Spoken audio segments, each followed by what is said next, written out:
वयोवृद्ध महिला यांनी पोलीस ठाणे तहसील येथे तक्रार दिली होती की नरेंद्र मोदी योजनेअंतर्गत कर्ज असणाऱ्या वृद्ध महिलांना पैसे वाटप चालू आहे अशी स्कीमची बतावणी करून एका अनोळखी महिलेने वयोवृद्ध महिलेच्या गळ्यातील सोनसाखळी वजन 5 ग्रामची ताब्यात घेऊन गहाण ठेवण्याकरता जाऊन पैसे घेऊन येते असे सांगून ती तिथून निघून गेली आणि पुन्हा वापस आली नाही। या आशयाच्या तक्रारीवरून पोलीस स्टेशन येथे गुन्हा दाखल करण्यात आला होता। सदर संदर्भाने जेव्हा पोलीस स्टेशन तहसील येथे आम्ही तपास करीत होतो तेव्हा प्राप्त टेक्निकल आणि ह्युमन इंटेलिजन्सद्वारे आरोपी महिला नामे ज्योती रामटेके राहणार आमगाव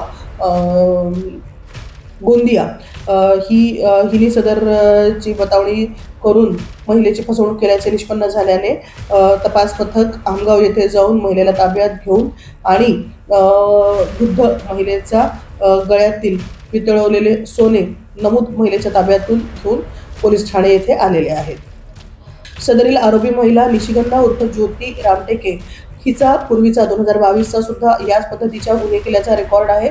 सदरील गुन्हे हे कामठी आणि कळमना या ठिकाणी दाखल आहेत।